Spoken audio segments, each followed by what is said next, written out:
네, 안녕하십니까. 반갑습니다. 오늘 큰 2단원의 두 번째 시간, 주제 17, 개항에 대해서 한번 알아보도록 하겠습니다. 자, 지난 시간에 우리가 흥선대원군에 대해서 알아봤고요. 자, 오늘 이 시간은 흥선대원군이 물러난 다음의 이야기 되겠습니다. 개항, 항구를 연다 이런 뜻이죠. 자, 우리나라 최초의 근대 조약이 바로 강화도 조약입니다. 일본이랑 체결했죠. 왜 체결하게 됐고 그 배경, 그다음에 어떠한 내용을 담고 있는지 한번 살펴볼 예정입니다. 자, 일본은 그래도 아시아 국가예요. 그죠? 자, 그렇다면 서양 국가 중에서는 어떤 나라랑 이제 이 조약을 맺게 될까요? 조미수호 통상 조약, 이게 힌트입니다. 바로 미국이죠. 예, 미국이랑 맺은 조미수호 통상 조약이 어떻게 해서 체결되게 됐고 그 내용은 또 무엇인가? 강화도 조약과의 공통점은 무엇이고 또 다른 점은 무엇인가? 거기에 우리가 초점을 맞춰서 한번 살펴보도록 하겠습니다. 자, 이야기는 1863년에서부터 시작이 되죠. 자, 나이가 어린 고종이 즉위를 하고 나이 어린 고종을 대신해서 그의 아빠였던 흥선대원군이 대신 정치를 약 10년 동안 하게 됩니다. 10년이 지나는 동안에 고종도 이제 성인이 됩니다. 그런데도 여전히 흥선대원군이 정치를 하고 있단 말이죠. 자, 이거를 좀 못마땅하게 생각했던 유학자 중에서 아주 보수주의자인 최익현이라는 사람이 상소문을 올립니다. 아니, 왕이 벌써 왕이 성인이 됐는데 왜 아직도 아빠인 당신이 정치를 하고 있어? 이거 다른 마음 있는 거 아니요? 이러면서 이제 아주 강력한 필체로 이제 상소문을 올리게 되는데 결국 흥선대원군은 이 최익현의 상소를 계기로 물러나게 됩니다. 그러면서 1873년부터 고종의 친희 정치를 하게 됩니다. 고종의 친정이 시작이 됐다 이렇게 우리가 표현을 합니다. 자, 이때 국내에서는 우리도 이제 통상을 거부만 하지 말고 통상을 적극적으로 해서 좀 개화를 하자, 여러 가지 개혁을 하자라는 통상 개화론이 마구마구 꿈틀대기 시작합니다. 자, 이 와중에 1875년도에 일본에 의해서 우뇨호 사건이 일어나게 됩니다. 우뇨호라는 배를 끌고 지금 인천공항이 있는 인천 앞바다 영종도에 상륙해가지고 뭐 약탈을 하고 잠깐 점령하는 일이 벌어집니다. 그 사건이 바로 우뇨호 사건이에요. 막 대포도 쏘고요. 막 그러니까 약간의 전투가 일어났던 거죠. 자, 그러면서 야, 니네 통상하자 이제 이렇게 요구를 하게 되니까 결국에 조선은 무릎을 꿇죠. 그래서 최초의 근대적 조약이자 불평등 조약인 강화도 조약을 1876년도에 체결을 하게 됩니다. 이렇게 대포를 뻥뻥 쏘면서 협박하면서 외교를 하는 것을 포함 외교라고 하는데 일본이 미국에게 이거를 당했거든요. 한 20여 년 전에, 2, 30년 전에. 근데 이거를 자기네들이 당했던 걸 똑같이 이 조선에게 해서 조선의 문을 열게 한 겁니다. 벤치마킹 한 거죠. 별로 안 좋은 거지만. 참고로 이 강화도 조약은 정식 명칭은 아니에요. 강화도에서 최종적으로 조인이 됐기 때문에 강화도 조약이라고 우리가 그냥 편의상 부르는 건데 정식 명칭은 조일, 수호, 조규입니다. 수능에서 선지로 이 조일, 수호, 조규가 나왔더라고요. 그래서 같이 알아두면은 좋을 것 같습니다. 자, 강화도 조약에는 어떤 내용이 담겨져 있을까요? 자, 가장 먼저 조선은 자주국이다. 이게 명시가 돼요. 오, 선생님 이거 좋은 거 아닌가요? 네, 그 문구만 놓고 보면 좋은 건데 일본이 그냥 우리한테 좋은 거를 주진 않았겠죠. 자, 이때 당시에 조선이 큰형님으로 모시고 있던 나라가 있었죠. 어떤 나라입니까?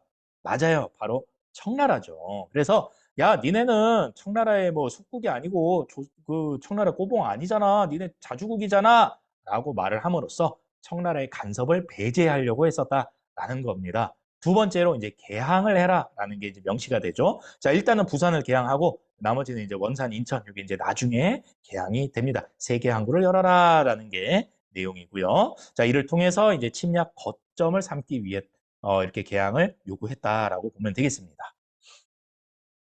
자, 그 다음으로는 해안 측량권이라는 게 있습니다. 조선 해안을 여기저기 돌아다니면서 일본 사람들이 깊이가 얼마이고 암초가 있고 없고 이렇게 측량을 할 수 있게 그런 권한을 일본에게 줬다라는 거예요. 사람으로 치면은 내 허락 없이 내 몸을 더듬어서 내 신체 치수를 재는 거랑 똑같습니다. 우리나라 주권을 아주 심각하게 침해했던 그런 사례라고 볼 수 있겠습니다.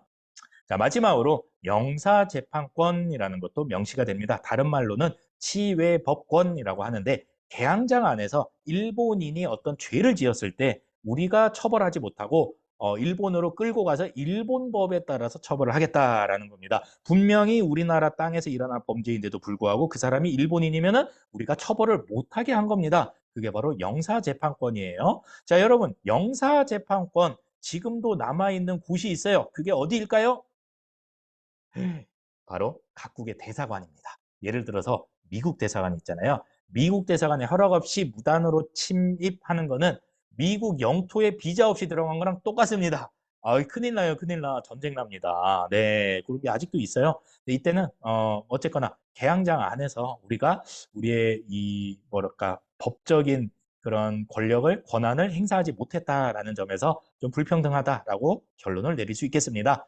자, 강화도 조약 체결 이후에 조일 수호 조교 부록 또 조일 무역 규칙이라는 부속 이제 조약들이 또 체결이 됩니다. 자, 이로 인해서 일본 화폐 사용이 허가가 됩니다. 개항장 안에서 일본 화폐, 일본 돈으로 이렇게 결제를 할 수 있게 됐고요. 그 다음에 일본 상품에 붙는 세금, 그걸 관세라 그러는데 외국 상품에 붙는 세금, 이 관세를 매기지 않게 이제 결정이 됩니다. 자, 그리고 쌀 수출을 무제한으로 할 수 있다라는 게 이제 조일 무역 규칙의 내용입니다. 자, 이게 어떤 문제가 있느냐? 자, 여러분, 외제차가 비싸죠. 현대 기아차보다. 그 비싼 게 막 부품이 막 비싸가지고 그런 게 아니고요. 외국에서 우리나라로 수입을 해올 때 세금을 붙여요. 그게 이제 관세죠. 자, 관세를 매기기 때문에 비싸지는 겁니다. 그럼 관세는 왜 매길까요? 한번 생각해 보세요. 그렇죠. 바로 국내의 기업들을 보호하기 위한 거예요. 만약에 벤츠 자동차가 현대 자동차보다 한 반값이에요. 와, 그러면 사람들은 그냥 다 벤츠만 사겠죠. 현대 기아차 어떻게 됩니까? 망하겠죠. 그래서 이제 세금을 왕창 물리게 됩니다. 근데 이 관세를 매기지 않게 했다라는 게 핵심인 거예요. 자, 그다음에 무제한 쌀 수출 이게 왜 문제가 되느냐? 돈 주고 사가는 된 거 아니에요? 아니에요, 아니에요. 왜냐하면은 이때 만약에 우리나라 가뭄이 들었다고 칩시다. 그런데 제한 없이 막 쌀을 다 사가게 되면은 우리나라 사람들은 먹을 게 없어지겠죠. 실제로 그런 일이 많이 일어나기도 했고요. 자, 어쨌거나 일본과 체결한 강화도 조약의 내용과 부속 조약의 내용을 한번 살펴봤습니다. 자, 어쨌거나 우리 일본하고 이제 조약을 체결을 했으니까 일종의 이제 외교관을 또 파견을 하게 되죠. 자, 그래서 수신사를 일본에 파견을 하게 됩니다. 그 중에 이제 두 번째로 갔던 수신사가 바로 김홍집이라는 사람입니다. 김홍집이 수신사로 일본에 가가지고 이때 일본에 들어와 있던 청나라 관리인 황준센을 만나게 돼요. 이 황준센이 김홍집을 보고 이렇게 얘기를 합니다. 야야야, 니네 조선 완전 큰일 났어. 그랬더니 김홍집이 어이? 무슨 일인데요? 라고 했더니 황준센이 이렇게 주장을 하는 겁니다. 야, 지금 러시아가 니네 조선을 호시탐탐 노리고 있어. 김홍집이 깜짝 놀라면서 오, 진짜 레알 실화냐? 그러면 우리는 어떻게 해야 돼? 라고 했더니 황준센이 야, 일로 와봐. 중국이랑 친하게 지내고 일본이랑 조약을 체결하고 미국이랑 연합을 해야지. 오, 그래? 일리가 있는데? 그거 나한테 좀 써줘. 그래서 이 황준센이 김홍집과 나눈 그 대담 내용을 간단하게 이렇게 작은 팜플렛 같은 거죠. 그런 책자로 이제 써주게 됩니다. 그 책자 이름이 바로 조선책략입니다. 이 조선책략을 들고 이제 김홍집이 들어오게 되는 거예요. 그리고 나서 이런 내용이 있죠. 러시아를 막기 위해서, 방어하기 위해서 친중하고 결일하고 연미해야 된다. 친중은 이미 하고 있고 결일 방금 했고 이제 남아있는 거는 연미, 미국과 연합하는 게 남아있지 않겠습니까? 자, 그래서 이 조선 책략의 영향을 받아서 이 청나라의 주선을 거쳐서 최초의 서양 국가와 조약을 맺게 됩니다. 그게 바로 1882년도에 체결된 조미수 통상조약 되겠습니다. 최초의 서양 국가와 맺은 조약이고요. 여기에 이제 거중 조정이라는 내용이 포함이 됩니다. 거중 조정, 서로 편들어 주기 조항이라고 이해를 하면 되겠습니다. 미국이 제3국이랑 분쟁이 생겼을 때 조선은 미국 편을 들어주고 조선이 어떤 나라와 이렇게 좀 분쟁이 생겼을 때 미국이 조선 편을 들어준다. 그런 얘기죠. 자, 두 번째로 관세를 매길 수 있다. 관세 규정을 포함을 시킵니다. 오, 이건 좋은 거예요. 그죠? 아까 우리 일본이랑은 관세 없애는 방향으로 이렇게 조약이 체결이 됐다라고 한다면은 관세권을 우리가 얻어낸 거예요. 협의해서 관세를 정하자라는 거죠. 근데 외교라는 게 항상 그런 것 같아요. 하나를 얻으면 하나를 내줘야 돼요. 무엇을 내줬을까요? 최혜국 대우가 여기에 포함이 됩니다. 최혜국 대우. 자, 지금부터 잘 들으세요. 자동 업그레이드 조항이라고 보면 되겠습니다. 자, 조미수호 통상조약 이후에 조선이 만약에 다른 나라와 더 좋은 조건으로 조약을 맺게 되면은 그 더 좋은 조건을 자동적으로 미국에게도 적용을 시켜준다 이런 얘기예요. 잘 이해가 되셨을까요? 자동으로 업데이트하는 그런 조항이다라는 거예요. 이거를 이제 해석을 하자면 최혜국, 최고의 혜택을 받는 국가로 대우를 한다라는 뜻이고요. 자, 다시 한번 설명할게요.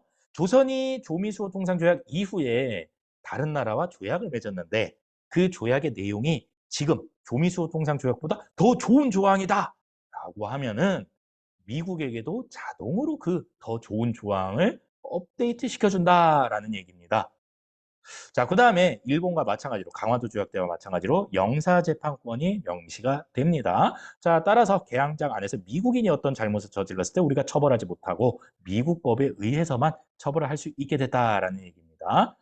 자, 1년 후인 1883년도에 이제 영국과 독일하고 이제 조약을 맺게 되고요. 1884년도에는 이탈리아, 러시아, 그다음에 1886년도에는 프랑스와도 이제 조약을 맺고 이때 이제 천주교 포교가 합법화되게 되는 겁니다.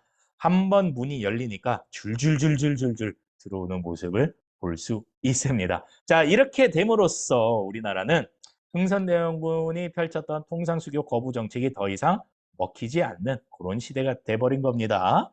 자, 이 모든 조약들의 공통점이 있었으니 공통점 한번 생각해 보세요. 어떤 공통점이 있을까요? 힌트, 우리나라는 힘이 없었어. 오, 힘이 없었어. 그렇죠. 바로 불평등한 조약이었다라는 공통점이 있습니다. 자, 오늘은 개항하는 모습, 그리고 그 과정에서 체결됐던 여러 가지 조약들에 대해서 한번 살펴봤습니다. 공통점과 차이점, 그 배경까지 여러분들이 한번 공부하기 바랍니다. 수고했습니다. 안녕.